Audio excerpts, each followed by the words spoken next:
Today is Friday, February 28th, 2020. Coming up on this edition of Roland Martin Unfiltered from Charleston, South Carolina, all the focus this week is on black voters in South Carolina. They go to the polls on Saturday to choose a Democratic nominee for president.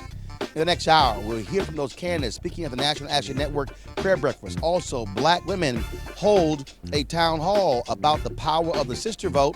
We'll also hear from presidential candidates Joe Biden and Elizabeth Warren. And also, Black Voters Matter. What are they hearing on the ground here in South Carolina?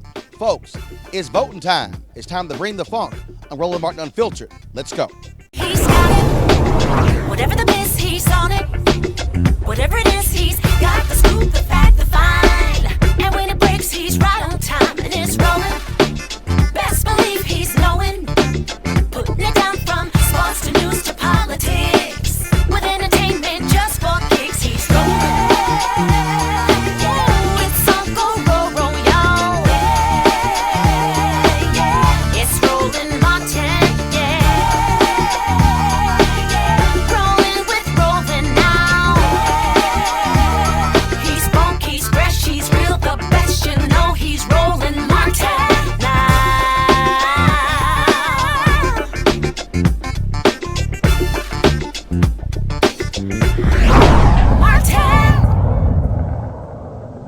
Welcome to this special edition of Roland Martin Unfiltered from Charleston, South Carolina. Folks, I'm standing in front of the old Slave Mart Museum. It's now a museum, but this is where slaves, enslaved Africans, were actually bought and sold here in Charleston, South Carolina. That is so important because black voters make up a huge voting bloc in the Democratic primary here in South Carolina. They go to the polls on tomorrow to determine their choice for the Democratic nominee for president of the United States. So far, we pretty much had largely white states, Iowa and New Hampshire, significant voting bloc of Latinos in Nevada vote thus far. But tomorrow is going to be what do black voters in South Carolina want in their Democratic nominee. This week, all the candidates were in town, of course, focused on these voters.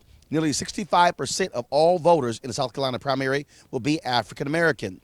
The week kicked off with the candidates going at each other in the debate televised on CBS and simulcast on BET. Here is some of what took place this week. First of all, I'm sure many of you were at the debate or watched it. I continue on my message that despite kind of the slugfest that can go on there, that there is still so much more that unites us than divides us. And I think we have to remember that as we go forward, because when it comes to these issues of division and racial justice, we literally have a president right now in the White House who says after Charlottesville that there are two sides. Remember that? He said that. Well, when one side is the Ku Klux Klan, there are not two sides. There is only one side, and that is the American side. And we have to remember that what unites us here is that. Last night, I quoted Dr. King when he said that we are all tied in a single garment of destiny, that what affects one of us directly affects all of us indirectly. And by that, I mean, first of all, the kind of hate that this president has been spouting. You think about the words and how much that means to people. What does that mean to kids in Baltimore when they wake up in the morning and they find out that the President of the United States has called their city rat-infested? How do they feel? How do our immigrant kids feel when they hear the kinds of things and how he talks about immigrants? Words matter. What he says matters.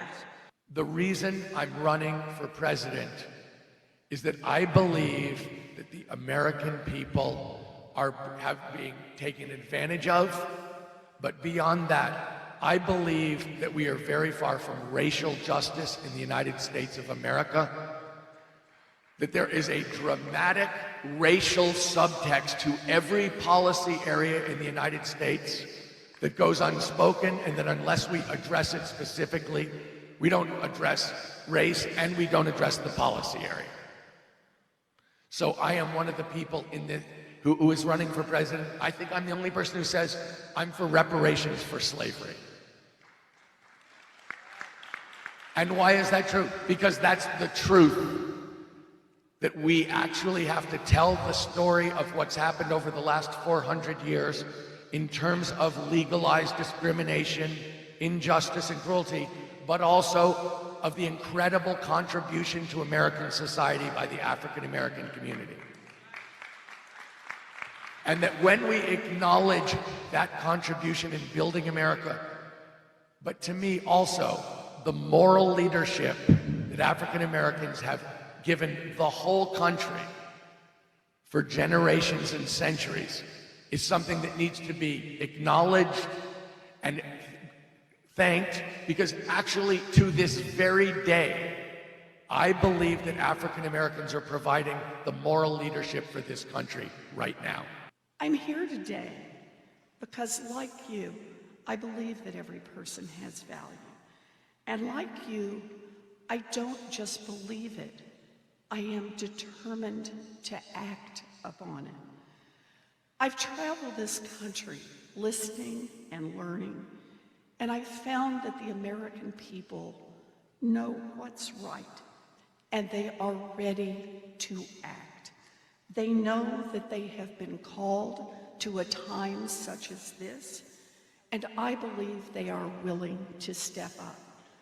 So I'm here today to say, for all the good work that you have done, you are not alone in this fight. When I am President of the United States, we will answer this call together.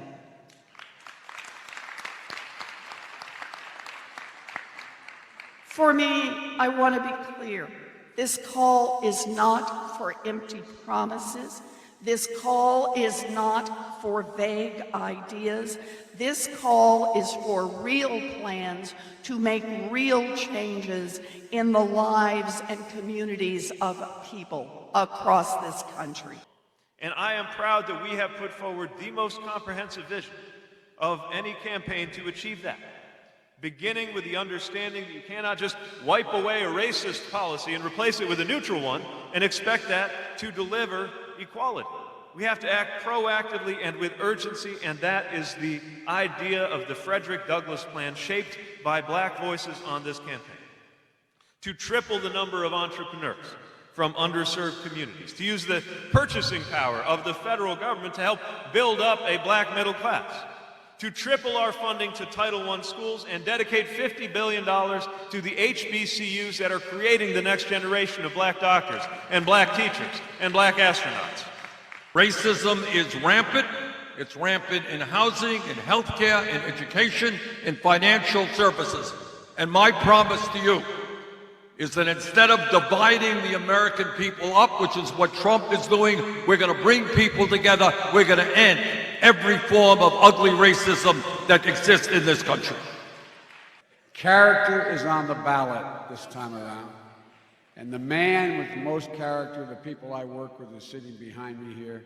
He is the one who everybody's looking to. And Jim, you better hope I don't win, because you're going to be the busiest man in the world. God love you all. Thank you for having me. May God bless our troops.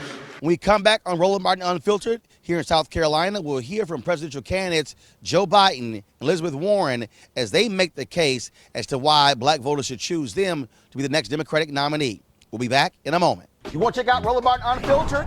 YouTube.com/Roland S. Martin. And subscribe to our YouTube channel. There's only one daily digital show out here that keeps it black and keep it real. It's Roland Martin Unfiltered. See that name right there?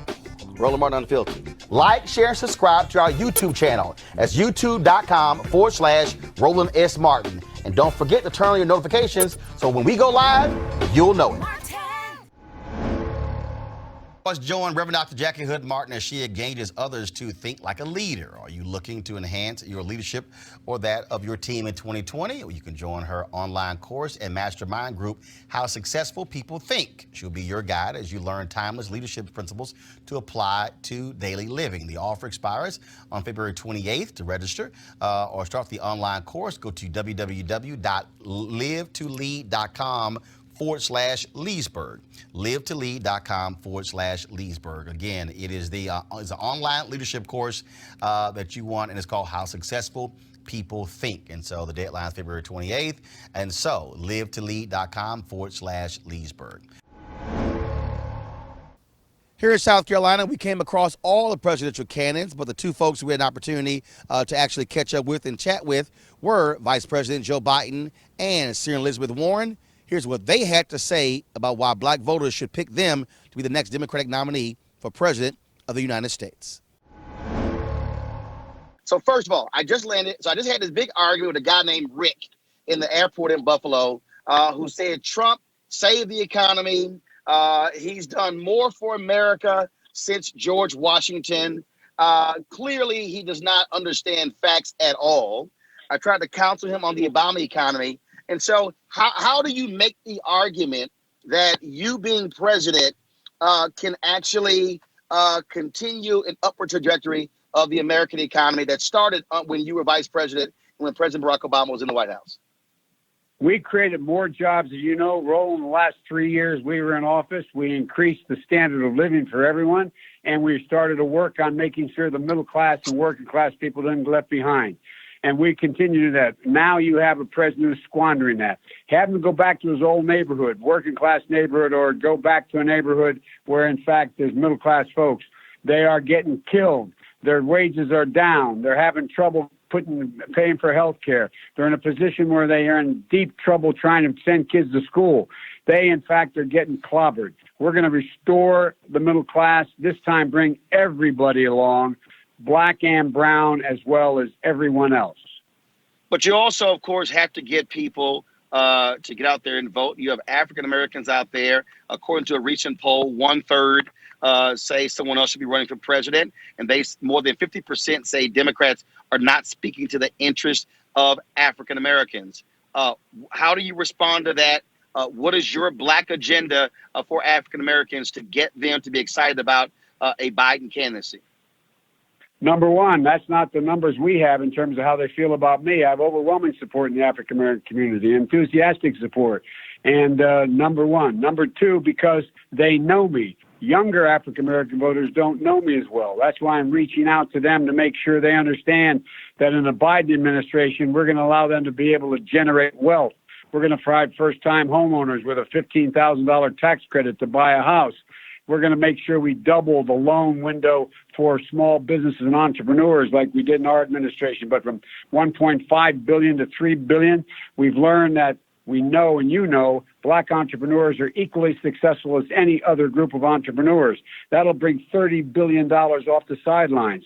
We're going to put them in a position where they can actually begin to accumulate wealth in housing and business, and make sure they have access to good education. I'm going to put $70 billion over 10 years into HBCUs, going to increase significantly funding for Title I.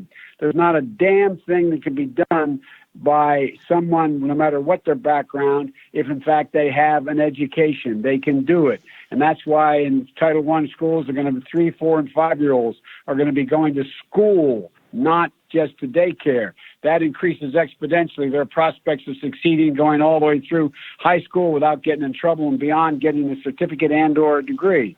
So there's a lot we can do, and they're ready. This is a talented generation, and Trump has ripped the Band-Aid off. We're at the second inflection point here, Roland. I don't know when he talked about that before, but for real, there's two ways people got to get inspired. In my generation as a kid, we got inspired by a no-good SOB who was running in Birmingham, and he was the guy who went out there and was having fire hoses shifted on women going to church and kids. And, and there's a new inflection point. We got a guy who's not wearing a cop suit. What he's doing, he's out there and he's wearing suits, but he's doing the same thing to minorities. And it's wrong. We can stop it. And the American people understand it now like they didn't before, and they'll support me. In 2016, Hillary Clinton was nailed big time over her comments about super predators. People have been very critical, especially young African Americans, regarding the 1994 crime bill. Do you admit that there were mistakes with that crime bill? And how are you going to correct what took place when it came to mass incarceration that hurt African American communities in a huge way? The crime bill did not cause mass incarceration, number one. Number two, the crime bill had stuff I was against, like more money for state prisons. I opposed that. Some in Congress, Democrats supported it. My crime bill had overwhelming support from the CBC, overwhelming support from African Americans, overwhelming support from African American mayors because the crime rate was so high. We have a different thing. There were two things in the bill I didn't like at all. One was the Clinton proposal that was 3 strikes and you're out, which thank God never really got used. And the second one was carjacking was a crime that was demanded a maximum sentence. I want no mandatory sentences, period. I set up a drug court in that bill. No one should be going to jail for the use of drugs. They should be going into rehabilitation. I set that court up. Now people are all of a sudden discovering it when the Republicans wouldn't fund it. We're going to make sure that we change the system from one. We have a different problem now. There are too many people incarcerated now because of things like stop and frisk that happened in New York, not because of a crime bill, because of the things that happened around the country that, in fact, were directed at going after young African Americans. That was not out of the crime bill. The crime bill had the Violence Against Women Act. It had the assault weapons ban. It limited the number of bullets that could be in a clip, and it did much, much more to help the African American community. But here's the deal. When I became vice president of the President of the United States, we reduced the federal population by 38,000 people. 92%, and you know this, 92% of all prisoners are behind a city, a county, or a state jail. And I'm going to make sure that they're in a position that we encourage those states by providing funding for them to shift from one of incarceration to one of rehabilitation. Nobody should be in jail who is, when they get out and they clear and they've served their time, they shouldn't be able to have access to every program, from Pell Grants to housing. You know, right now, as you know, and I was one of the people that introduced a bill to change it, that in fact, right now you get $25 in a bus ticket and you end up under a bridge. We want, it's in everybody's interest that we turn it from punishment to rehabilitation. It's in everybody's interest. And I've introduced legislation to that effect. Roland, I know you have to. I know you have to go. I got to ask you one last question. You made some comments regarding being arrested in South Africa, trying to visit Nelson Mandela. In your campaign, and released another statement. Can you clarify that comment and what actually happened? What actually happened was I was with the CBC, the Congressional Black Caucus. We were going to Soweto. We stopped in South Africa. I was a strong opponent of apartheid, as I think you know. And they walked me off the plane, these two Afrikaner soldiers. We went down this red carpet. They had me turn right. I thought everyone was following me. I turned around and realized, no, none of my black colleagues or staff were behind me. And I said, I'm not moving. I'm going with them. They said, you can't go with them. We're not going to let you go through that same door. You have to go through a white-only door. I said, I will not move. I will not do this. I refused to accept the condition they set. Finally, what happened was they budged. They said, okay. And what they did, instead of making the African-American colleagues with me go through a black-only entrance or me go through a white, which I would not do, what did they do? They took us through the baggage claim area, emptied a cafeteria upstairs, declared it neutral territory, and brought us in that way because I refused to be part of apartheid. And if anybody wonders whether or not I fought for apartheid, go to joebiden.com and check out the video of me versus Ronald Reagan's Secretary of State at that time. I, in fact, was appalled by. And when Nelson Mandela came to the United States after he was in fact released, he wanted to come to my office, and he came and thanked me. He thanked me for all I did to help end apartheid, and it was one of the most. And by the way, I said to him, this is a aside. I said, Mr. President, you must be so angry, held in solitary. He said, no. He said, and I was the most Christian-like thing I ever heard. He said, no, my jailers are just doing the job. When I left, they said, Nelson, good luck, good luck. This was one of the rarest, finest men I've ever met in my life. Well, I'm glad you joined us here on the show. Look forward to us sitting down for a longer conversation. We have a little bit more time where both of us are not rushing to the next stop. I am too, Roland. Let me know when. I'll try to make myself available to you. You're a good friend. Thanks. We'll make it happen. Vice President Biden, thanks a lot. Okay, bye-bye. Take care. It's good to see you. Absolutely. You've gotten a little aggressive in the last two debates. Now, I'm just calling the truth out. That's it. One of the things that, of course, when you talk about that, you were very pointed with Mayor Bloomberg, but also very pointed with Senator Sanders. Why that shift, especially at this point in the race? Look, I think it's become pretty clear to everybody that the Democratic Party is a progressive party and that progressive ideas are very popular. That means we can't have one of those candidates on stage who just nibbles around the edges of problems. But it also means progressives are just going to have one shot at this to make real transformative change. And that means we got to have a president who has a track record for getting things done. And I got that. You've also been very clear when it comes to issues related to African Americans, speaking to them more so than anyone else in these debates. But how do you move that needle for them to support you, not just in South Carolina, but especially those Super Tuesday states? Yeah, it's mostly getting out and talking to folks. But it's also about making clear, everybody on that stage will kind of say the same stuff, make the same promises that have been made year after year after year. For me, I think it's time for a real shift. This notion that we just pass a bunch of policies that are race blind, we never talk about race other than to say, well, there's going to be some effect here. I think we actually have to move to race consciousness. So, for example, I have a housing plan to build 3 million new housing units across this country. We got to do that. But it has a specific section in it to counteract the effects of redlining. I have a health care plan. I believe in universal health care. But there's a specific part to deal with the high black maternal mortality rates.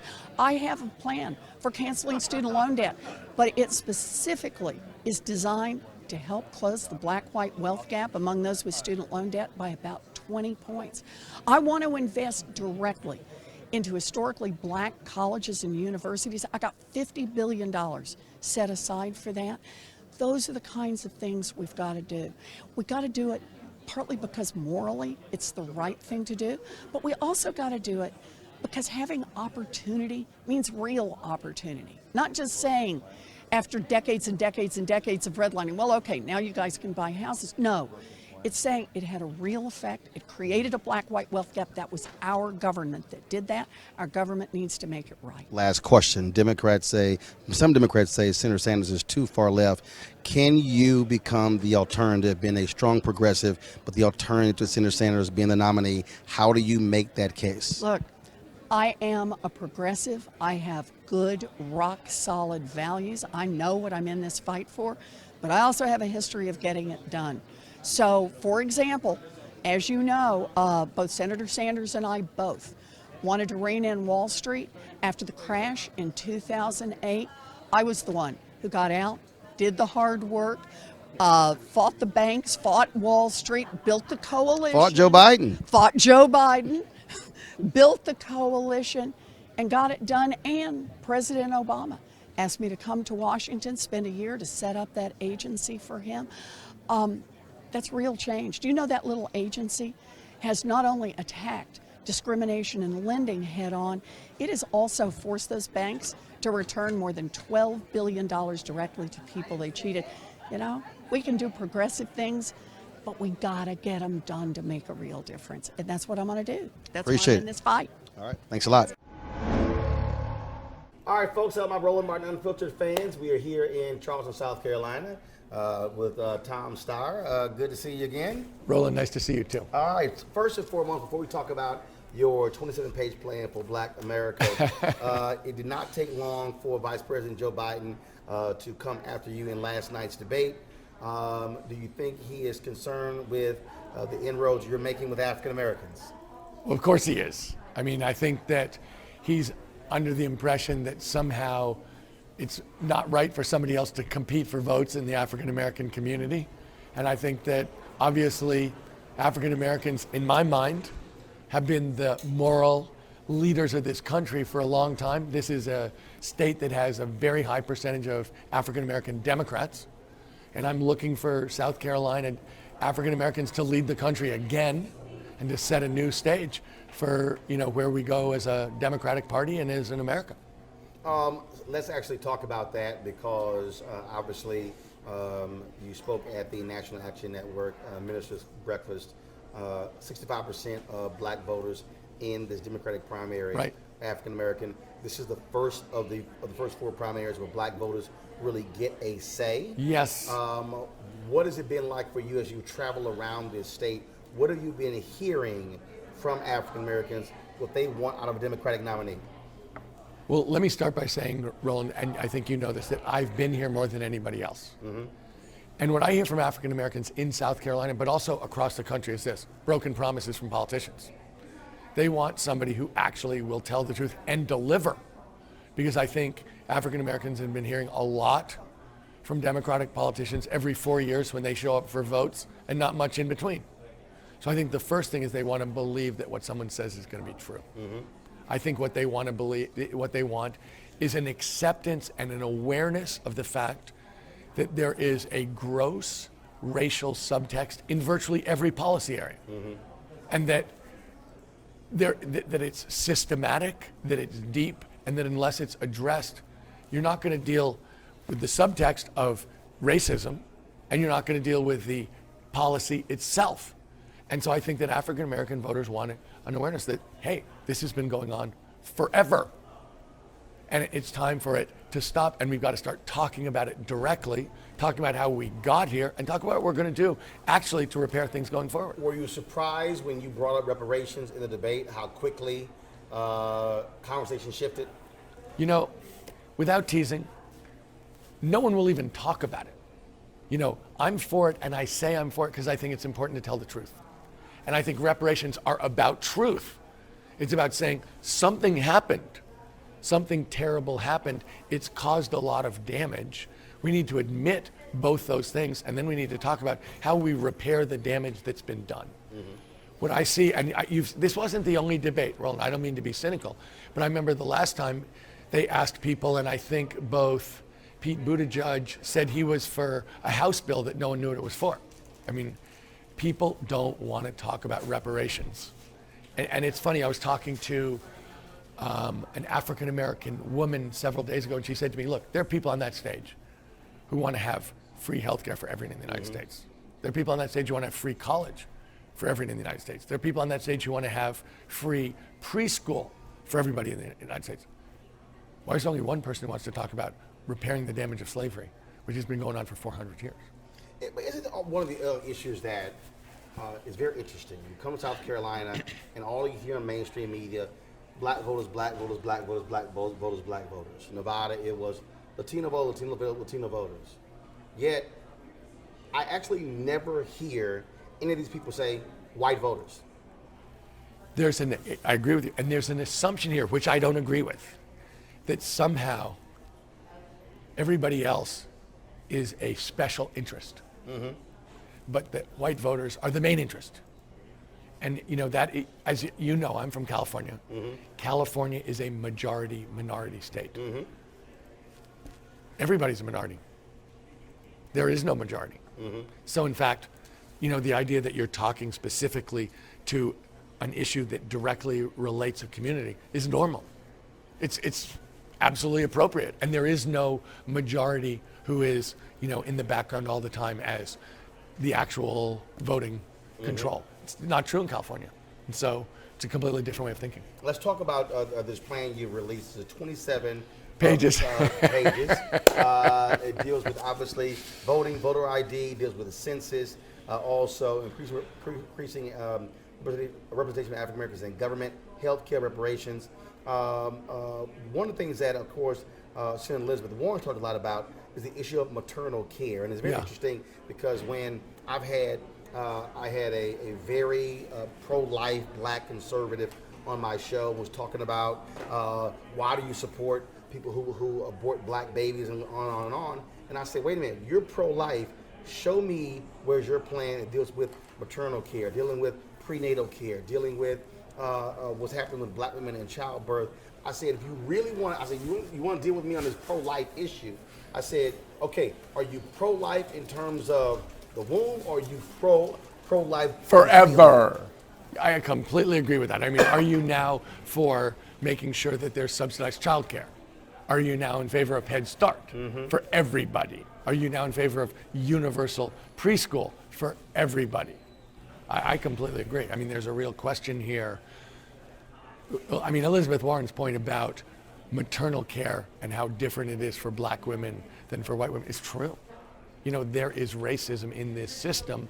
Some of it is specific, some of it is attitudinal. And it's true that, you can look at the exact same system and black women get different treatment given the exact same circumstances than white women. And it's racism from the people who are delivering the service.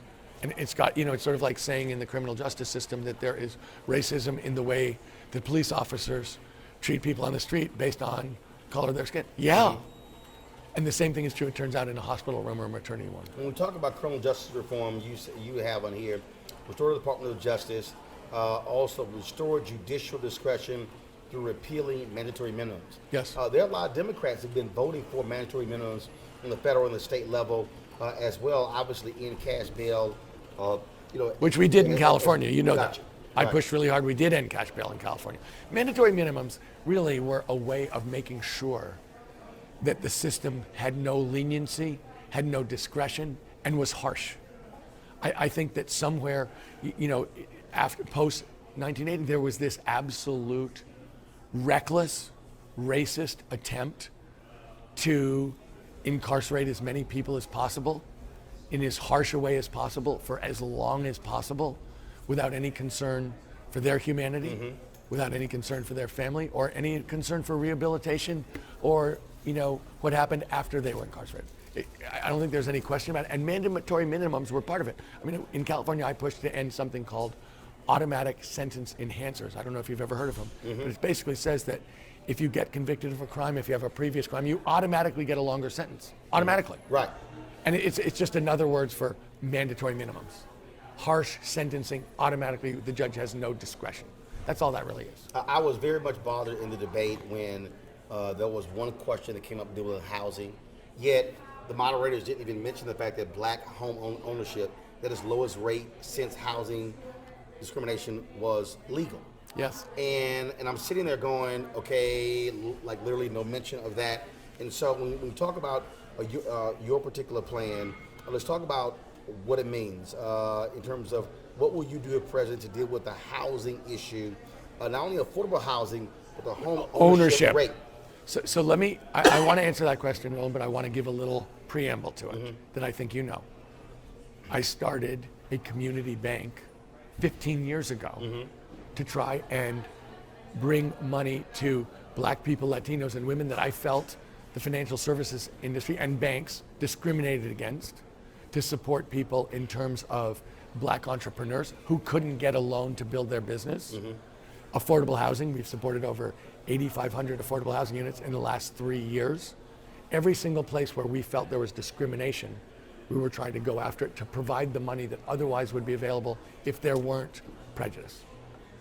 In terms of, if you look at this plan, we know that there's been redlining forever. We know that, in fact, that's a huge reason for the disparity in black wealth versus white, black family wealth versus white family wealth. The inability to basically tap into the family wealth generator, which is a home supported by a mortgage, where you pay down the mortgage, the house goes up, and that's your wealth. One of the things that in there is subsidizing down payments for people. And that's got to be done. Look, when I talk about reparations, and I'm for reparations, the question to me is not whether there should be reparations, but the best form for them to take. One of the real questions here is, given the redlining, given the discrimination, given the fact that people have been shut out of that, is the answer to give people down payments. And what I don't want to do, look, as a white person, it's absolutely improper in my mind for me to sit here and say this bad thing happened and here's how we're going to redress it. What is okay for me to say, I think, is this bad thing happened. We have to recognize it. Now let's tell the story and sit down and come up with the solutions together, because we need to explain how we got here, but we also have to explain why the solution fits how we got here and how it's going to take us forward. And one of the real questions here is, should there just be down payment assistance? Yeah, that's one of the things I definitely am sitting here in the back of my mind thinking, we know there's going to be a lot of money. We know it's got to count. It's got to be meaningful. And the only question is that what's the best way to, and I don't want to prejudge. I think that there's a real question. This has got to be, that's why I called it a commission. People have got to be sitting there talking about what happened and what the right thing is to do to repair it. Because the reality is, I mean, look, my parents are 72, my dad will be 73 years old in April, my mom will be 73 in November. And the reality is they had to deal with the issue of they were impacted by these housing laws. Of course they were. And there are significant number of African Americans who are still living. And so when people talk about, well, slavery is so long ago, not realizing that there are people who are living who had to deal with Jim Crow. And we're talking about, look, Fair Housing Act was only signed in 1968. You're talking about then we're dealing with enforcement. You know, we're now into the 70s. Look, the other thing that's true, Roland, is this. Look, I was talking last week to a black guy who runs a movie theater, a big fancy movie theater with a bunch of, sort of food court stuff associated with it, and he wants to build a series on it. Very successful. He'd previously worked at Citibank. I mean, this is the kind of guy you think, okay, this is a guy a bank's going to lend money to, right? Obviously. Couldn't get a loan. Couldn't get a loan, had to finance his money completely from a shoestring. When he finally got a loan, the rate was 15%. Right. That is a tax on being black. It's a very heavy tax on being black. Well, absolutely, because we look at the whole issue, same thing with student loan debt. You look at credit, you look at high interest rates, and so the tax comes in auto loans, it comes in home loans, and poor people are having to pay a much higher rate. Yes. And that's exactly why we started the bank. You either can't get anything, or you're paying a usurious rate that rips you off. And we're saying, no, that's why we started the bank, was to say that is prejudice, that is discrimination in a way that hits people right where they live, in their pocketbook. It's just not fair. And so when you look at what we're trying to do, you're talking about home loans, our attitude is give people. Do I want to double the minimum wage? You bet I want to double the minimum wage. Do I want to cut taxes for people who make less than $250,000 by 10%? I definitely want to do it. But do I want to also put new people in charge of their destinies, own their houses, own their businesses, have control, not just get a good deal? Yeah, that's really the purpose, is to change who's in control, change all of that around. The last question that again I didn't hear come up in the debate. When we talk about black businesses, the fact of the matter is there are 2.6 million black-owned businesses, but 2.5 million have one employee. Yes. And so you talk about capacity to be able to grow as well. How does your plan address that, and not just in terms of capital, but also contracts? Also, when it comes to, I'm reading Bob Brown's book, and he talked about the Office of Minority Business Enterprise, and how that really opened up the opportunities for black businesses when Nixon was president, but he was the one who was charged saying no. Pounding on We're the gonna door. create these opportunities for black businesses. And Roland, you heard me say this morning, that they just built the Raiders Stadium in Las Vegas. Right. And 1 out of 100 contracts went to a black-owned business. Right, 1 of 100 contracts for a stadium that black players are going to be playing. Dominate. 60%, 80%, I don't know the number, but it's something in that range. Right. And so I look at that and I go, that's just and that's why I said, anytime you talk about pushing for inclusion of black business, people start going like quota, quota, quota. I'm saying, oh, there is a quota. It's 99% for the Right. Old Boy Network. That's the quota. Right, and it's still happening on a federal level. Look, Can't have it. It's a $1 trillion 401k plan, pension plan on the federal level. African Americans only manage 100 million, And they of do the better. 1 trillion, And they have a higher return. and do better. And so my point on this is this is exactly my point. We need to acknowledge race explicitly. Mm-hmm. It's being acknowledged every single day in a negative way, implicitly. We have to bring that out, and then we have to repair it. There's something wrong here, and unless we call it out and talk about it, then we can't say, hey, 1 in 100 contracts in Raider Stadium. That just can't happen. Cannot happen. So let's stop the world here and decide how we're going to change that number, and we're going to get black-owned businesses to be doing this work so that black people are in charge, so they can build their business, build their wealth, and get control. I want people to have control. I do. This is the last question. Alicia Garza sent me this. She said, ask Tom about the belt you brought back from Africa. Yeah. So I went over to Africa. I'm wearing it. I wear it all the time, every day. It's from Kenya. Okay. I went over there to look at schools for girls.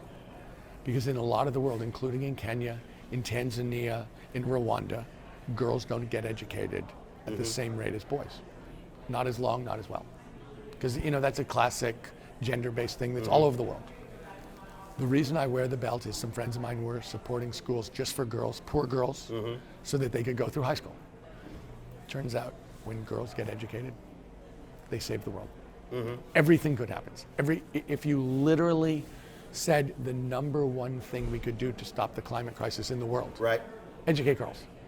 And so the reason I wear the belt is to remind myself about the importance of doing the right thing towards people, that it has a ripple effect that goes on forever. And doing the wrong thing has a ripple effect that goes on forever.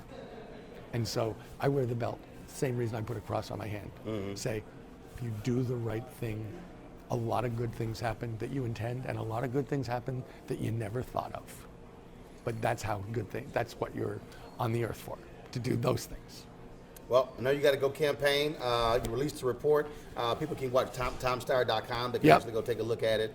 And if they have suggestions, Roland, I want to hear them. Look, that report wasn't written in a boardroom. That report is a result of years of talking to people on the street, of going to people's homes, of seeing how people live, seeing what's really going on in the real world. I am someone who believes every single policy issue has a huge racial subtext. And just as we were discussing in terms of the Raider Stadium, unless you talk about it, then there is inherent structural racism that exists that you're not pushing back against. That's what this report is about, is pushing back against structural racism that often goes unspoken. All right, Tom Okay, Steyer, I boss. appreciate it. Nice Thanks to so see you, much. Roland. Good luck on Saturday. Thank you. All right. Let me say this. Senator, you see that gentleman? That's Roland Martin. Your folks need to get with him. Y'all need to talk to the black press. I don't talk out both sides of my mouth. What I say on radio, I say in public. I say I was going to tell you and Pete and all y'all, talk to the black. There's Roland right there. So y'all get that together. Did I do my assignment, sir? All right. Thank you. Senator Amy Klobuchar, thanks for joining us at Roland Martin Unfiltered. First and foremost, when you look at your polling numbers, not doing well at all among African Americans, what's the deal? Why are you not connecting with black voters? Well, first of all, Roland, thanks for having me on the show, and look forward to being on many times in the future, and I appreciate the work you do. As for me, I've got to earn support with black voters. I did earn that in my state of Minnesota, where I have done very well and had strong votes when you look at all my elections in the community, as well as support from the leaders in the community. So now it's my job to get out there and meet people and spread my message. And I know that other people have kind of a head start there. Vice President Biden being loved and well known in the community. I get that, but that doesn't mean that I don't just keep pushing things out there. One, I've been the leader on voting, like the voting purge bill. That's mine with Sherrod Brown. The work that I've done when it comes to getting rid of gerrymandering, registering every kid to vote when they turn 18, same-day registration across the country, a bill I did with Keith Ellison years ago and still am leading. And then economic justice, which to me is a major issue in the community, that a lot of broken promises are still out there. People say a lot of stuff in elections, and then they don't make them come true. I'm someone that keeps my promises, and I have a very big focus on helping people for shared prosperity, and that's everything from childcare to investing in K through 12. My kid went to public schools. She was at a school that was 90% free and reduced lunch for years. I've got some experience that other people don't have on the stage when it comes to public schools and the work that needs to be done to make things more fair. And then criminal justice reform. I'm someone that knows the bad and the goods of the system. I think we need some major changes, and as president, I'll be in the position to get them done. One of the issues when you talk about obviously appealing to African Americans, that is reaching out. And look, and I have no problem saying it. We spent a month trying to reach your campaign with no success. I know other Black journalists, Black-owned media, trying to do the exact same. And so part of this deal is also outreach. You got also a late start in South Carolina. And so I talked to people in South Carolina who said, hey, we don't know her. We haven't seen her. We haven't seen her campaign. So we can't consider somebody who we don't even have any relationship with. Okay, let's start with the media. I'm on your show now, and I'll go on again and again. I just found out about the request 2 days ago, and I'm on the show. I have gone on other shows in local markets and the like, but I'm going to do even more of that. As for South Carolina, I think I've gone there 10 times now, and I did not have the resources of some of the other campaigns early on. For me, when we had that surprise showing in New Hampshire, that gave us the resources just because people gave online after that debate, because I had finally an opportunity to put an economic message out there. And that's given us the opportunity to invest, not just in South Carolina, but where I am right now in North Carolina and where I'm going to be today in Tennessee. We are going to Alabama on Sunday, and hopefully I'll see you there. I've been in Selma several times before and have been part of Congressman Lewis's march. I'm going to continue on. I was in Greensboro just yesterday with that incredible visit to the Woolworth lunch counter, and this is going to be a big part of my campaign. And I just want you to understand why, when you don't have the resources to invest in every state, like, say, a Michael Bloomberg, and you have to try your best. But I think I've been at every one of the major events in South Carolina, from Congressman Clyburn's fish fry to the NAACP event that we had, a Q&A for about a half an hour, and I continue doing my best, and I will continue to do that. You talked about it. Well, also be honest, Mike Bloomberg has even appeared on the show as well, so we're trying to reach him too. You talked about an economic message. There are 2.6 million Black-owned businesses in America. 2.5 million have one employee doing an average revenue of $54,000. What is your plan when it comes to driving capital to African-American businesses, but also helping them build capacity? Because it's one thing to say we need more Black-owned businesses, but the reality, Black-owned businesses need more capacity, and that is the ability to be able to compete for larger contracts, to be able to hire more people. What is your specific plan in this area? Well, first of all, it's working with the Small Business Administration to make sure that more capital is getting to Black-owned businesses. And there's some, the Trump administration actually got rid of the department that was working on some of these issues. I would reinstall that department in the agency. I also think that looking at government contracts and making sure that they are rewarded to the minority community is key. I think putting pressure on certain companies. I started the Diversified Tech Caucus in the U.S. Senate because I think that's a major problem at the upper ends with what's going on there.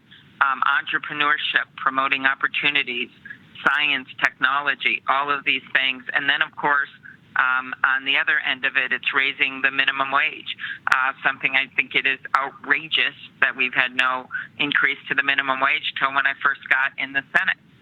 It hurts people of color more than other groups in our country.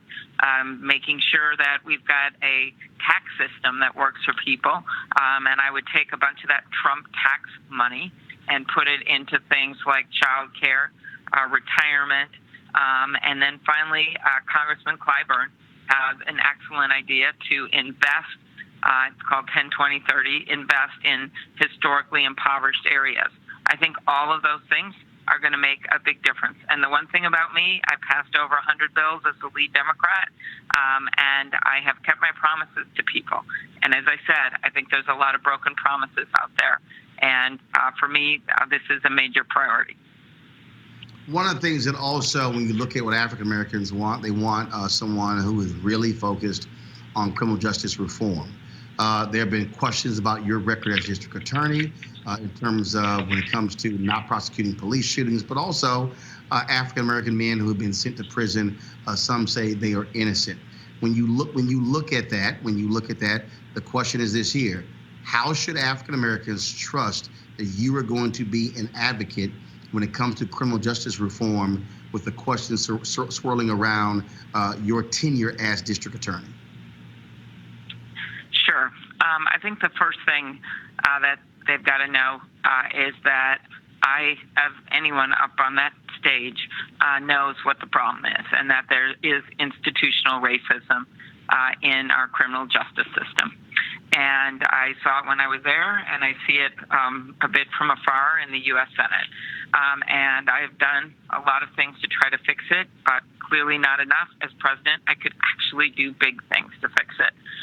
The first thing for me was the First Step Act. When I got to the Senate as a former DA, I got involved in those reform efforts, first the crack cocaine issue, and then, of course, the First Step Act. And I was a co-sponsor of that bill to reduce federal sentences for nonviolent offenders. Then I think as president, what we need is a Second Step Act, since 90% of people incarcerated are in state and local prisons and jails. And what we should be doing is putting out incentives to make that the law of the land by getting states to do the same thing. And there's all kinds of ways you could do that. The other piece of this is the criminal justice system itself. When I was there, I had a big focus on drug courts, a big focus on mental health, and other ways to try to get people out of the cycle and out of the system.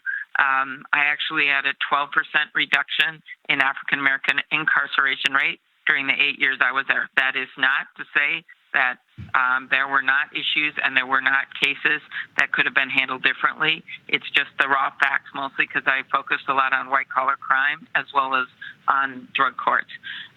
In terms of reforms, when I got there, they were using the old kind of eyewitness ID where they show all the pictures at once. I worked with the Innocence Project and got a bunch of our police departments, I had 45 police departments, to actually start showing one picture at a time.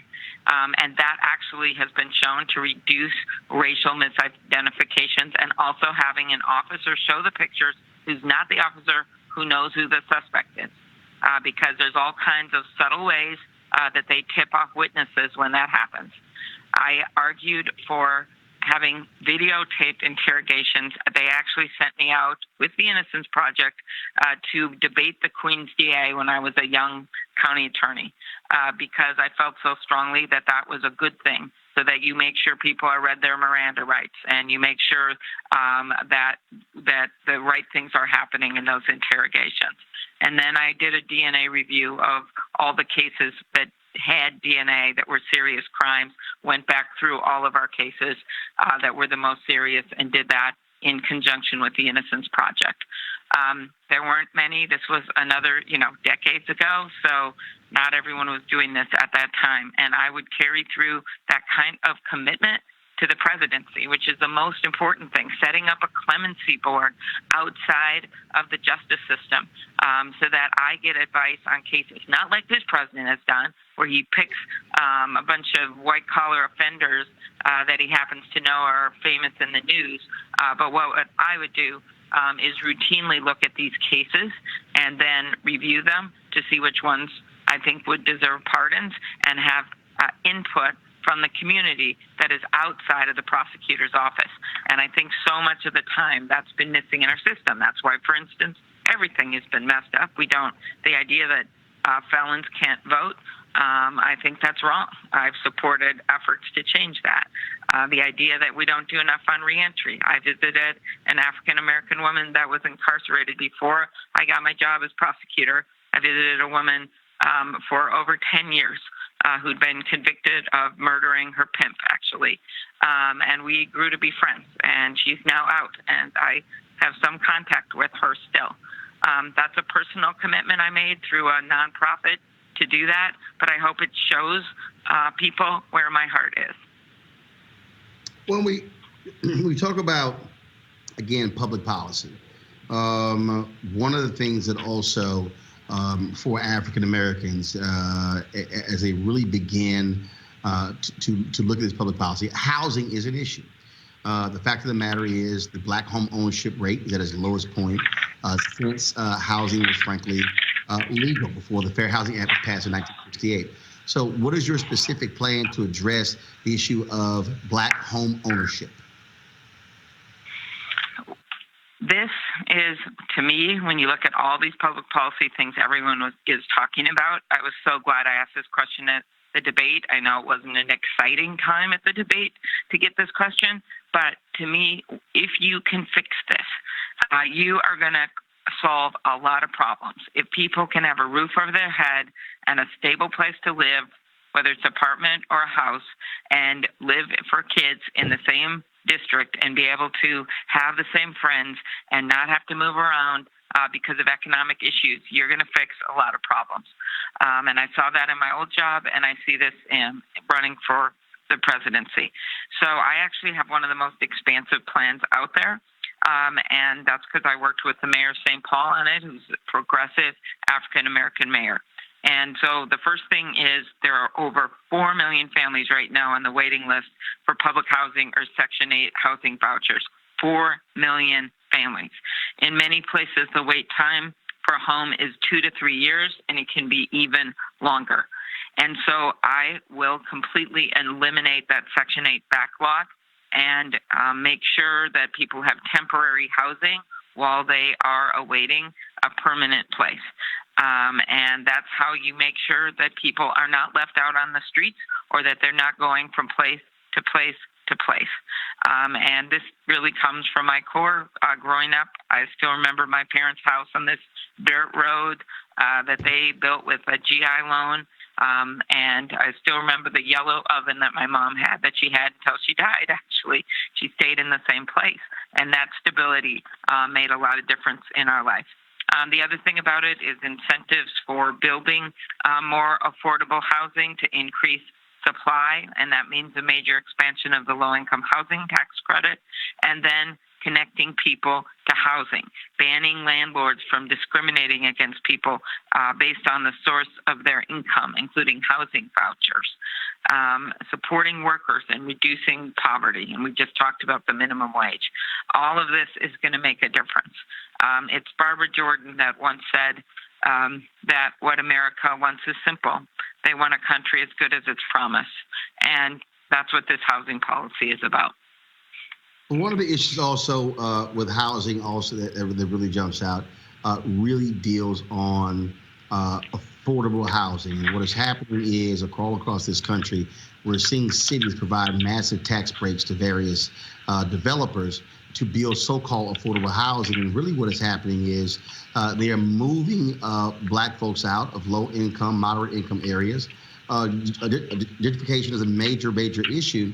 And so that also is something that has to change, because what you're seeing is literally black folks being run out of Washington, D.C., run out of Chicago, run out of major cities where they've been living for generations because of this so-called push for upscale housing development complexes. And so how do we strike the balance between development in downtown quarters and other places, but where we're causing people who are largely black and brown to be forced out and moved away from these areas where they've lived for generations?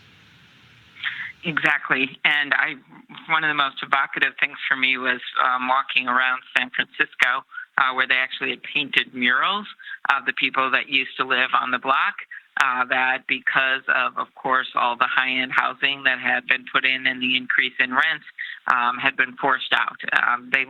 People painted their faces, and they're up on murals. And this is, of course, happening all over the country, as you point out. So to me, you've got to counteract that by having other ways to create incentives so people can stay in their homes. Minneapolis just did something new with multi-unit housing to allow it in areas that had been formerly been single homes, and it's actually being heralded as a really innovative way to try to get more multi-unit housing. It's worth looking at. It's been received very positively. It just happened with our city council, which is very progressive, and our mayor in the last year. The other thing about it is just to stop some of these incentives. I think the opportunity zones are a good idea in concept. We know that.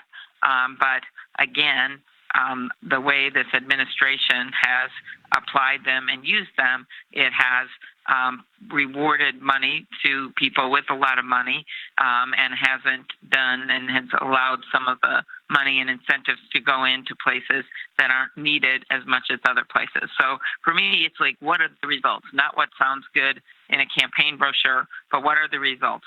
And so the results should be that people have a decent place to live, they're not being shoved out of their homes, and that we have more equality when it comes to tax policy, when it comes to incentives for housing, as well as incentives for businesses. The folks at The Root released their listing. It's called Every Democratic Candidate's Black Agenda Ranked. And at the top of the ranking with a score of 79 is Senator Elizabeth Warren. Yet at the bottom is Tulsi Gabbard with a 0, and then you at 22. They looked at, so you're the next to the bottom. According to this breakdown of The Root, in looking at it, and under economics, they say Klobuchar's economic plan for Black America is sparse. Criminal justice does not have a specific criminal justice reform plan, but also they list education score, politics score, feasibility, history, intentionality, impact. So there's a number there.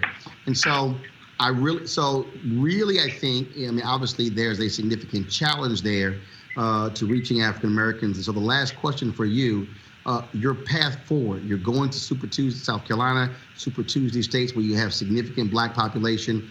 At the end of the day, if you're getting polling around 0.5 or 1% of African Americans, there's no way in the world you can effectively compete for president of the United States. And so what do you have to change to actually reach African Americans and get them to actually believe that you are the best choice to go against Donald Trump and represent Democrats? Sure. So first of all, we have gone back to The Root because we have an extensive plan for criminal justice reform that you can find on our website. For some reason, I think they didn't locate it. And it says we don't have a plan for K through 12 and the like, when we have a very thorough plan, similar to my friend Kamala Harris's plan, that's been out there for quite a while. And I'm sure it's just some confusion, but we really do have all these plans up on the website. So we are working with them. This often happens with groups that sometimes there's just some miscommunication or the plan's not located, but it's right out there on the website, especially I know because the criminal justice plan I was extensively involved in, and it is quite long and quite thorough. So I'm looking at it right now. To use Elizabeth's words, it wouldn't fit on a Post-it note. So it's like 15 pages long. All right. So as far as your second question, which is outreach to the community and the future, I'm just going to keep earning their support and earning their respect. That is how I've gotten ahead in politics. Again, I don't have the biggest bank account, but I have a lot of really bold, good ideas. I have the fact that at home, I've had a lot of support in the community, a lot of support in the immigrant community because of the work I've done on immigration reform and helping immigrants, a lot of support from people of color. And I think everyone knows where I'm coming from when they remember that moment at the Kavanaugh hearing when he went after me, and I didn't just quiver. I stood my ground, and he came back and apologized. I am someone that stands up for people, and that includes our communities of color. That's what I'm going to do all over the country. I am going, as I said, in the next few days to Alabama, to North Carolina, to Tennessee, to Arkansas, and of course I was in South Carolina. I know I am not as well known as the vice president particularly, and I don't have the money of Michael Bloomberg. But what I have is a heart for what I've done and what I will do as president. And I'm just going to keep getting out there, and I guess I got to keep going on your show. That would be a good idea. All right. Senator Amy Klobuchar, we appreciate it. Thanks a lot. Okay. Thanks, Roland. All right, folks, when we come back on Roland Martin Unfiltered, we'll hear what black women have to say about the power of the sister vote, not only here in South Carolina, but across the United States. You're watching the special edition of Roland Martin Unfiltered from Charleston, South Carolina. We'll be back in a moment. Hey fam, want to check out Roland Martin Unfiltered, the blackest show on all of digital, cable, and broadcast. Check out our audio podcast.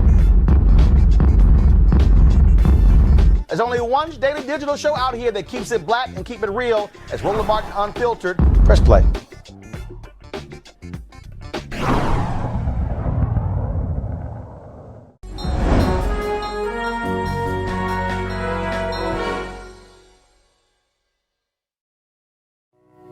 The people that I talk to, a lot of them are scared. Losing your eyesight can be a very scary experience. My job is to help them start the process of getting the resources they need to live a full and healthy life. I'm Cynthia King, and I'm a Senior Therapist Program Assistant for the New Jersey Commission for the Blind and Visually Impaired. I've been doing this specific job for 18 years, but I've been in public service for 28 years. When a consumer calls in, I am the first person that they speak with, and I provide them with the information that is needed. I ask the individual, can you kind of tell me, because of your vision loss, what problems are you experiencing? And then a lot of times that'll usually open it up to say, well, you know what, I used to really enjoy reading and I'm not able to read my books anymore, or I used to love to cook and I can't see the buttons on my stove. Then we can come out and do a home assessment to determine if there are any technical aids or any techniques that we can assist them with so that they can be able to maintain some of their independence. Cynthia is a very caring, loving person. You can hear her on the phone talking to the clients, and you can hear the passion in her voice. She gives her all to you. When I first started, we didn't have the health care that we have now. We didn't have the salary and the income that we have now. When we went through a rough time during the reduction in force, AFSCME ensured that fairness and seniority secured my job. Our clients are going through a traumatic change when you lose your vision, losing your independence, but Cindy always seems to find a way to make them comfortable. Her friendly tone, her demeanor opens the door up for them to say, well, yeah, send a rehab teacher out here. I want to meet with a mobility instructor. It's because of the way she handles their initial conversation. I've done this job for so long because I love what I do and I love helping others. This job has been so rewarding for me on every aspect in my life, and the joy of knowing that I have helped someone to continue on their journey. Folks, here in South Carolina, the Black Women's Roundtable held a powerful town hall where black women spoke about the power of a sister vote. They're going to be a critical voting bloc not only in South Carolina on Saturday, but also in the Democratic primaries all across the country. Here are some of what they said in their town hall on Thursday. There are a lot of people that have a lot to gain by dividing us.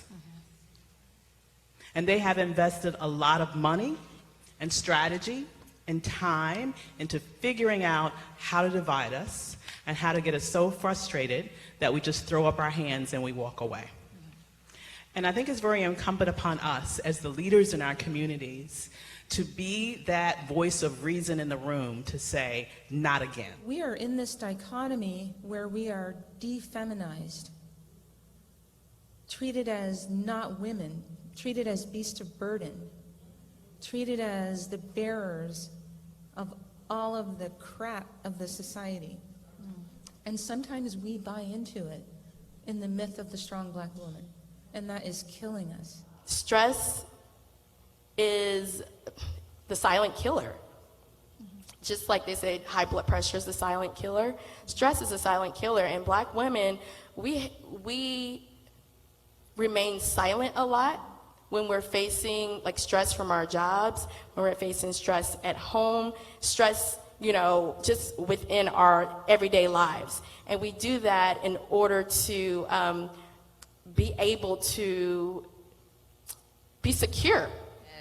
I want somebody that sees me as human, because when you see me as black, you keep putting your prejudice in there, right? But if you could see me as human and understand that we all want our basic needs met. We deserve to have our basic needs. You know, as you said, housing, transportation, equal pay, all those things are like rights that we all have, right? And should have. But I do believe, like, see me as human, because when you start seeing me as black, you haven't learned how to see me as black yet. I should say that. You haven't learned how to see me as black. So see me as human, and then we can go into talking about what I need from you now and after, because what I don't want to keep seeing is you you know, it's like the panhandlers on the train. It's time to vote, so you panhandling for my vote? That don't work for me. So, and in our community where we have a majority of renters, we're not able to have access to wealth creation tools the same way as someone who owns a house. Or when you think about access to capital, it's not enough for there to be investment in our community if we don't control that investment in our community. And so there has to be a relinquishment of control in terms of capital and how it flows into our community.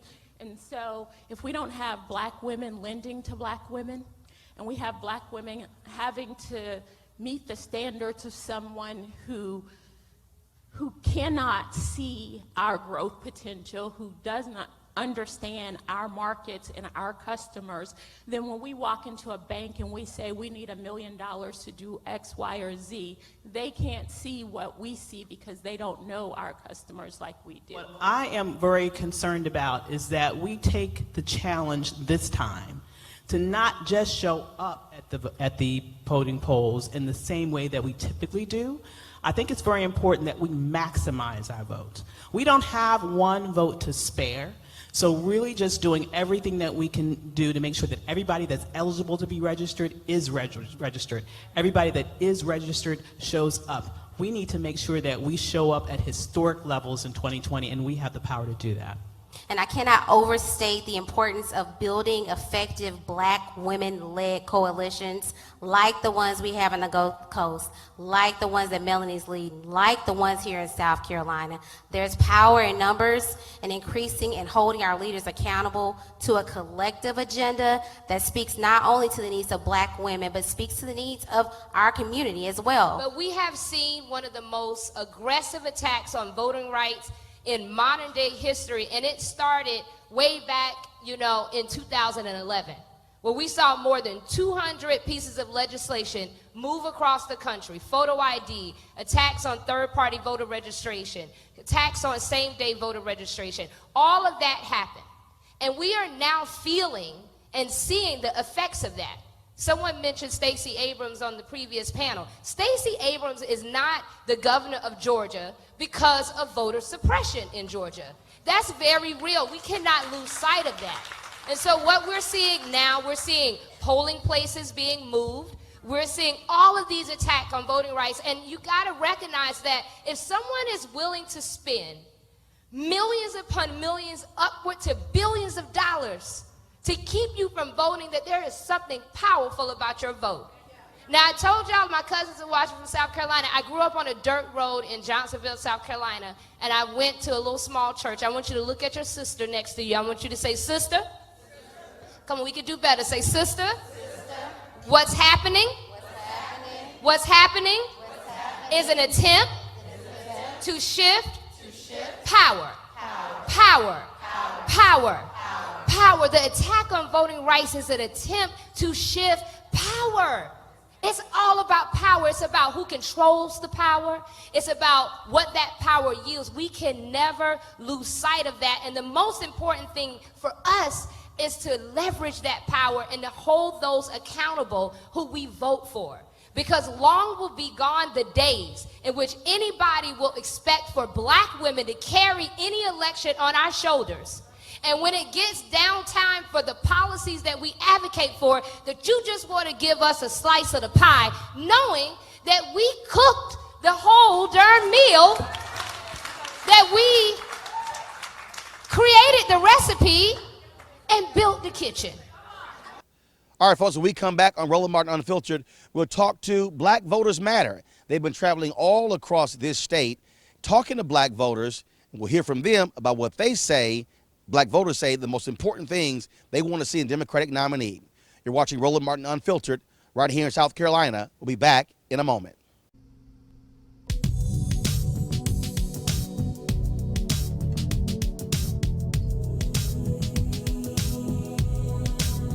Hi, my name is Pam Keith. I'm an attorney, an activist, a political pundit, and sometimes political candidate. And my Black History Month moment is about my spirit animal, Shirley Chisholm. One of the first African-American women to serve in Congress. She was elected in New York in 1968, the year that I was born. And Shirley was a daughter of immigrants from the Caribbean who had the most powerful, eloquent, articulate way of communicating, but she was also a spitball. She used to absolutely raise hell on the congressional floor, fighting for the little guy, fighting for minorities and women and workers' rights. And in 1972, she became the first African-American woman to run for president of the United States. Despite all of the obstacles that were put in front of her, she wasn't even allowed into the presidential primary debates. She had an amazing showing, and she inspired people all over the country with her saying her motto of unbought and unbossed.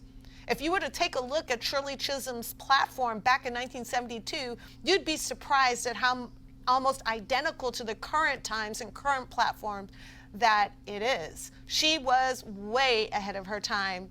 But she's the woman who inspired me to go into politics, to know that to whom much is given, much is required, and Shirley absolutely lived up to the bill.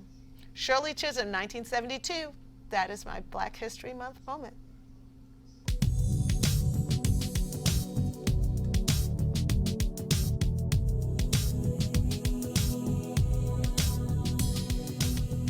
The folks at Black Voters Matter have been traveling all across South Carolina as well as the South, talking and engaging with black voters.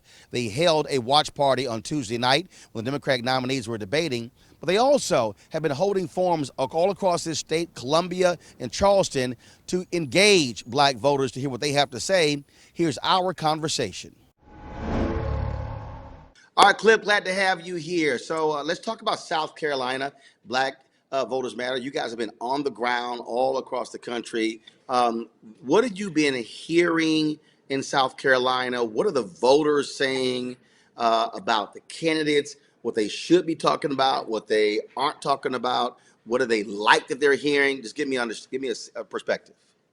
Yeah, you know, what we've been hearing is really you kind of got three camps, right? You kind of got the, I don't care who it is, I just want whoever can beat Trump. You know, it's this whole electability narrative, which we've been arguing through this bus tour, is really a fear narrative, right? And so we've been talking about a campaign against that fear and the vote based on our issues. That's the second camp, that you do have folks that are really focused on the issues. They want to pick the one that best connects with them on their issues, that they're most excited about. So you've got that whole camp. And then you've got the camp that's kind of like, I don't care who it is right now. right? Y'all go on and pick somebody. Let me know who it is, because in November I'm gonna vote for whoever's there, and that's gonna be, who I'm gonna vote for. And so, it kind of falls into those three categories, and it's really hard to tell, honestly, where most of the energy is right now. But there are still a lot of people that are making our decisions, our preferences, based off of how we think other folk are gonna vote, and that's never been a winning strategy for us. Also, Adrian Shropshire's group dropped their survey, which stated that African Americans, a third of them want somebody else running for president, and more than 50% said, these black folks they polled said that Democrats are not speaking to their issues. And in fact, Cornell Belcher, in responding to this story about how the Trump people are going to be creating these stores in black communities, selling Trump items with woke and things along those lines on them, which is like a joke. Well, this is what Cornell said. He said,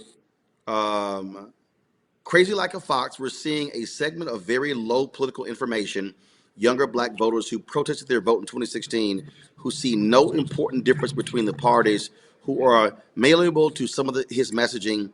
If he gets to them first, it's going to be a big problem for Dems. Yeah. He then said they only need a couple of more points out of these communities. And I'm telling you right now, Dems' lack of communicating and engagement with a segment of the more low info and disgruntled black electorate is a problem. Seeing it in focus groups across the country. Yeah. No. Are you seeing that and hearing that? Yeah, no, I agree completely, and that's part of the reason why we're really emphasizing that there's got to be more discussion on our issues and not just the kind of political gamesmanship. At the end of the day, the leading candidate right now for the black vote isn't Biden, and it's not Sanders. It's that population that Cornell was talking about. It's the folks that aren't engaged, because none of y'all are talking about what I want to hear. And so that's why on this bus tour, media is always asking us, like, oh, which candidates are they talking about? And we tell them, we're going to communities talking about folks' issues, the things that they're dealing with daily. Like when we were in Gadsden Green here in Charleston, talking about issues about the flooding that they go through. They live in a community that's like a bowl, much like New Orleans, so that when it rains, it's like a soup bowl. And so we were talking about that there. We were in Columbia yesterday talking about a community. There's a housing community there where 400 people were displaced because of housing and carbon monoxide poisoning, toxic carbon monoxide. And so you got an entire neighborhood that was displaced, which caused all kinds of ripple reactions. We got communities where we've gone and we've been talking about criminal justice. And so those are the things that folks really want to hear more about and connect it to their daily lives. That's the only way you're going to get to that population that Cornell's talking about, the ones that right now aren't hearing what they want to hear. And then you get that message from Trump, and the way that they're targeting it, and he's right, and you and I have talked about this, and even there's some gender targeting going on there, right? The way that they're targeting it, if they get that 2, 3, whatever, he knows he's not getting a majority. He knows he's not getting 20% of the black vote. But if they can increase it up to 13, 14, 15%, particularly in particular states, then we're in dangerous territory. And that's why I was extremely frustrated with Tuesday's debate. I was in the room. My problem is that it was a debate sponsored by the Congressional Black Caucus Institute. I said before the debate that black folks should be centered in the entire debate. I felt they weren't.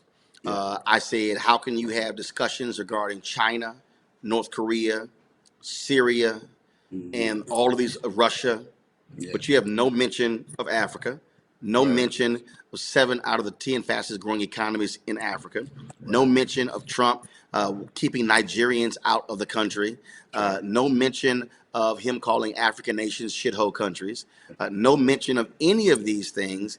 And I'm sitting here going, what the hell is the point of having a CBC Institute debate if you're not going to have black folks centered? It was, of course, on CBS, but it was simulcast on BET. But none of the BET news people were moderators asking questions as well. And people got mad at me, like somebody who actually writes for The Root. And I'm like, so you're a black targeted website and you're mad at me because I called out black networks for not coming together. And this is exactly what I said. I said the 8 black targeted and owned networks should have come together and said, all right, we're going to put in 50 grand each to hire a company, and we're gonna control the debate, and we're gonna simulcast it on BT, BT Her, TV One, Clio, Aspire, Bounce, Own, and Revolt. Right. I said, you do that, you're reaching black people. That's right. And that's why I said that. Right. You know, the problem with that, you know, it's like the saying that we have in our community role, and that would be too much like right. And so, you know, that's why you get it pushback. That's just too much like right. You know, if we're not going to center our issues, who will? At the end of the day, and that's the argument that we're making. This entire discussion, this entire primary is really coming out of a framework that is white-led, you know, and the media, every time there's a national poll showing the way the entire country is thinking about these candidates, that's shaping our thinking. Every black person right here in South Carolina, regardless of who they were leaning for, every time they see one of those polls, it forces them to think about, you know, what other people are thinking. Right. And so we've got to be willing, we've got to have the audacity to actually center our issues, to do so through our media outlets, as you pointed out, and to do so unapologetically. We've got to believe that we can drive the electability discussion, because at the end of the day, it's always been us, through our love, through our hope and faith.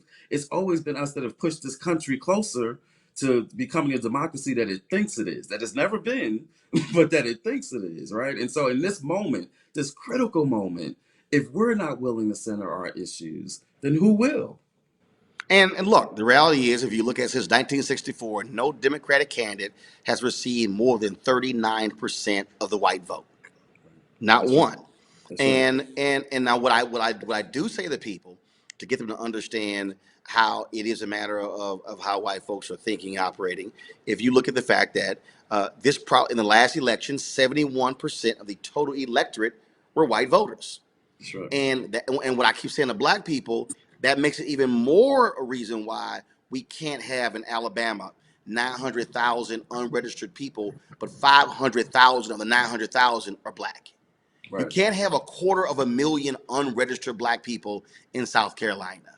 You Right. can't have, look, Mike Espy only lost to Cindy Hyde-Smith by 68,000 votes.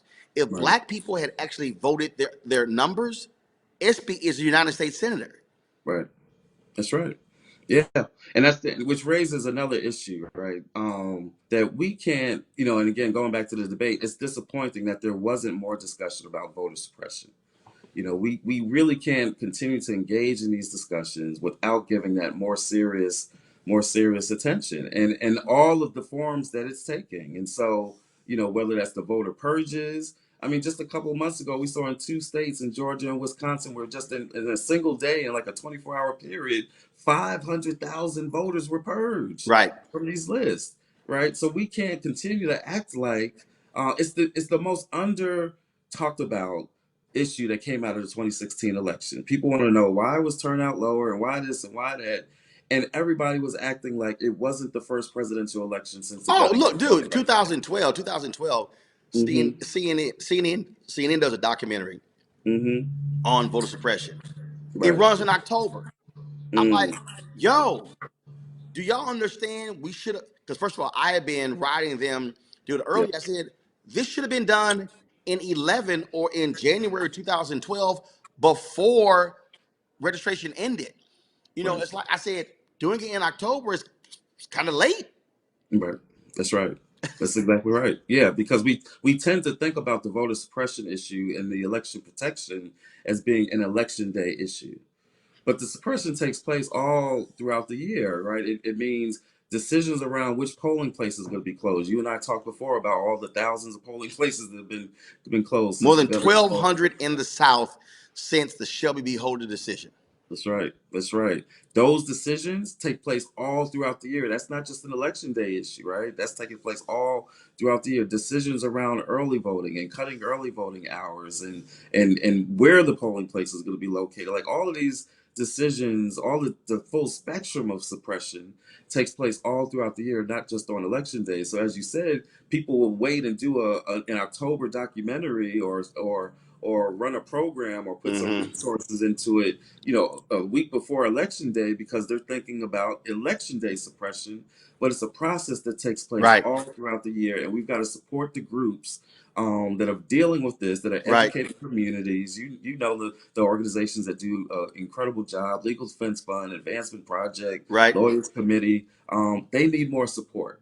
So that when we identify and amplify these issues that we run up against in every state that we go to, Right. particularly rural counties, the groups that have the legal resources and the expertise to deal with it, they need more support. So it's not even just supporting about my group, right? It's about supporting all of the groups that are trying to deal with this issue, which again can really define this election. Speaking of that, last question for you on that particular point. We got to deal with funding. Yeah. What historically has happened is that to reach black folks have waited for the Democratic nominee. Yeah. And then a paltry amount of money is put towards black organizations. Your group is a nonpartisan group. Are you seeing African Americans funding our own efforts? I say it after 16. I remember Bob Johnson was, I had him on my show, and I was like, dude, I'm sorry. I said, black folks have got to fund our own voter initiatives where we control the money because we know exactly best where it goes, not hoping some white consultant will say, well, no, we're going to put the money over here when we know what's happening on the ground. Are you seeing African Americans willing to put their money where their mouths are to fund groups like yours and others so we have real black voter engagement and we're not having the same conversation, oh, y'all not doing this, not doing that? All right, we're seeing a little bit of it, in at different levels. You've got groups like the Black Economic Alliance, which is really tried to reach out to high net worth black folks and who are interested in these issues, and they've targeted races in the past couple of election cycles. So you've got organizations like that. We get some individual support from all levels, like small donors. In fact, one of the most moving things, one of the reasons we even decided to continue our bus tours after the very first one was because somebody who was on the tour was so moved by it that she wrote out a check for us right there and then. Wow. And we were like, no, we can't take this. We're not we don't do this to get money from the folks that we work with, right?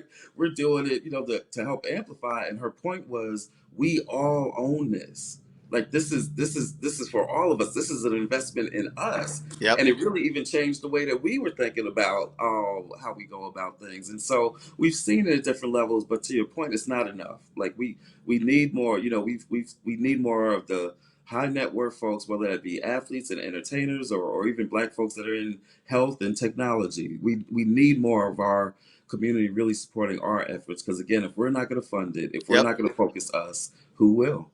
Where can folks give to support what y'all doing? Yeah, no, definitely. We've been blessed by just the grassroots support that we get, because people get moved. Because when we go to communities where they don't ever see a campaign bus, right? They see a big old black bus come rolling through their community, like literally, we've seen people be brought to tears. So it's just been, I'm just really glad to have been a part of this process of starting this process, but really just kind of going off of the great feelings of love and energy that we get everywhere we go. So it's really been an incredible experience for us. What's the site? What's the website? So somebody wants to give. Yeah, you can go to blackvotersmatterfund.org. Black Voters with an S, matterfund.org. And you can follow us on social media, Black Voters MTR. Black Voters MTR is Facebook, Twitter, and Insta. All right, Cliff Albright. I appreciate it, man. Thanks a lot. Thank you so much, Roland. All right. All the candidates this week have had surrogates traveling in and out South Carolina, not only this week, but for the past several months. But there was a special event that took place here in South Carolina when John Legend took to the stage to say why he's supporting Elizabeth Warren, but he also shared a few tunes with the audience. I watched many of the debates. I saw what the candidates were posting on Twitter. I saw them in town halls and interviews. I read some of their policy positions. And as much as I wanted to publicly stay out of it, it became abundantly clear to me that one candidate stood out from the rest. That one candidate was my clear choice from among a very talented field. That one candidate was Elizabeth Warren. Let me tell you why I'm so confident in Elizabeth Warren. First of all, she's brilliant. Can we acknowledge that? Now, I know the bar is very low right now. We currently have a president who embarrasses this great nation on a daily basis with his incompetence, his lack of preparedness, his unabashed ignorance, and his lack of curiosity. He's a hot mess. Bless his heart, as y'all would say down there. Wouldn't it be so refreshing to have a woman of Senator Warren's brilliance replacing him?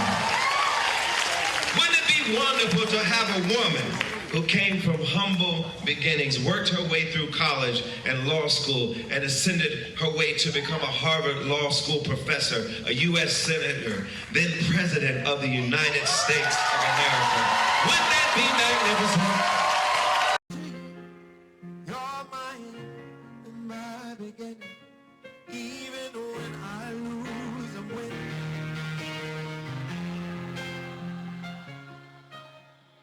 You sound beautiful, Charleston.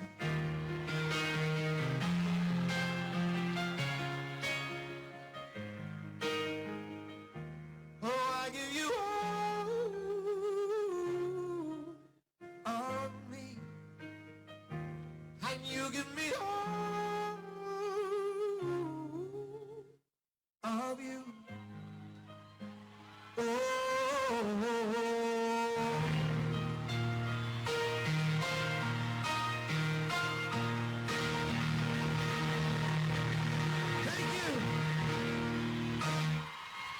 God bless you. Have a great night. We'll see you at the polls on Saturday. Make sure you vote. Make sure you tell your friends to vote. Thank you so much for being here. When we come back on Roland Martin Unfiltered, I'll share my final thoughts on what's important for black voters here in South Carolina and beyond. You're watching Roland Martin Unfiltered from Charleston, South Carolina. Back in a moment. You want to support Roland Martin Unfiltered? Be sure to join our Bring the Funk fan club. Every dollar that you give to us supports our daily digital show. There's only one daily digital show out here that keeps it black and keep it real as Roland Martin Unfiltered. Support the Roland Martin Unfiltered daily digital show by going to RolandMartinUnfiltered.com. Our goal is to get 20,000 of our fans contributing $50 each for the whole year. You can make this possible. RolandMartinUnfiltered.com. Tomorrow night is going to be huge when we find out who South Carolina picks as their choice. According to current polling numbers, Joe Biden is expected to win this state. But it's not just in South Carolina. Super Tuesday takes place 4 days later. And on Tuesday, we're going to have an opportunity to see what black voters are thinking about in 16 states and territories. Nearly 1/3 of all delegates are up for grabs on Super Tuesday. Will it be Biden, Sanders, Bloomberg? Can Buttigieg somehow make an impression? What about Klobuchar? What about Warren? And what about Tom Steyer? All of these candidates are still running. But here's what's most important for us. We cannot just simply talk about what people are saying or not saying. We also have to be engaged and go to the polls. Let me be real clear. Donald Trump is going to be the Republican nominee for president in November. There's going to be a Democratic nominee. Black folks clearly do not like Donald Trump. And what is important for us is to understand that what happens not just in the next 4 years, but the next 40 years matters. When you see Donald Trump appointing these right-wing federal judges, they want to control the federal courts for the next half century, the next 50 years, folks. And so what we better understand is that there is power in our vote, but not just in our vote.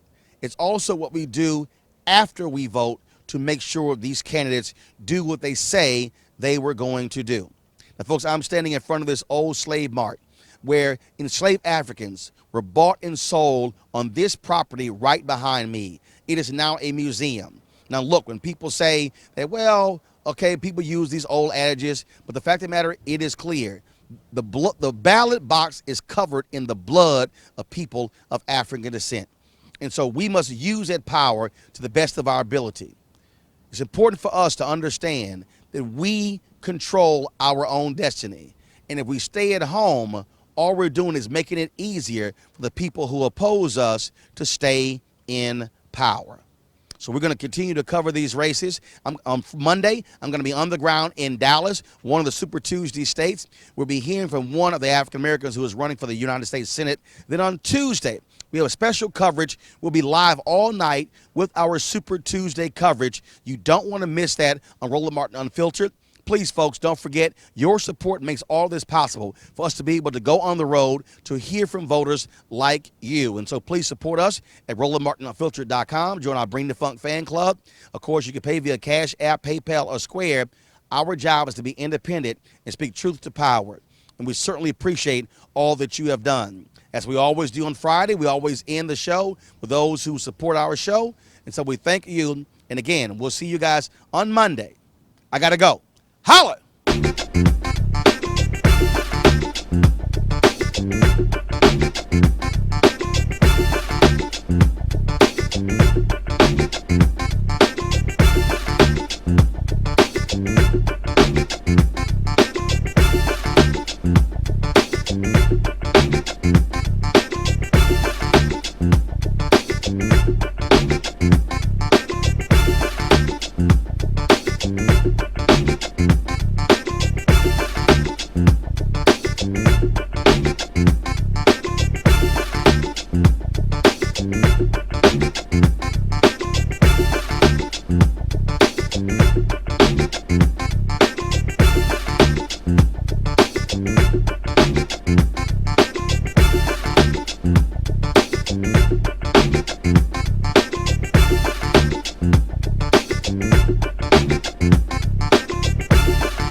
You want to check out Roland Martin Unfiltered?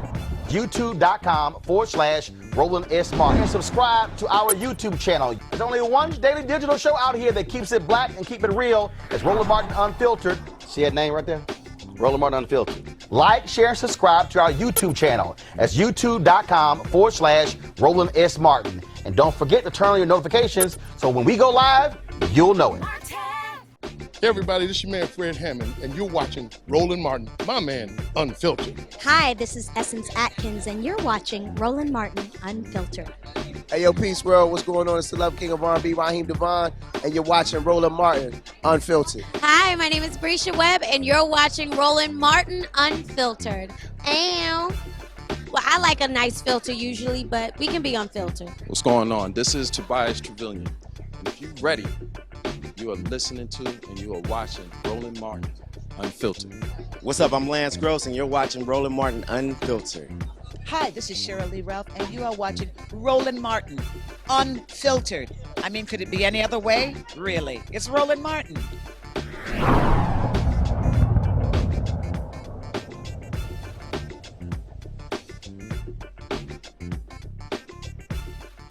You want to support Roland Martin Unfiltered?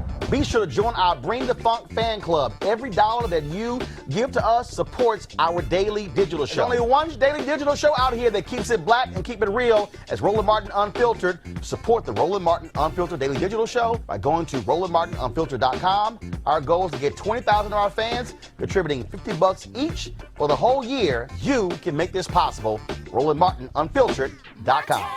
Hey fam, want to check out Roland Martin Unfiltered? The blackest show on all of digital, cable, and broadcast. Check out our audio podcast. There's only one daily digital show out here that keeps it black and keep it real as Roland Martin Unfiltered. Press play.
Martin.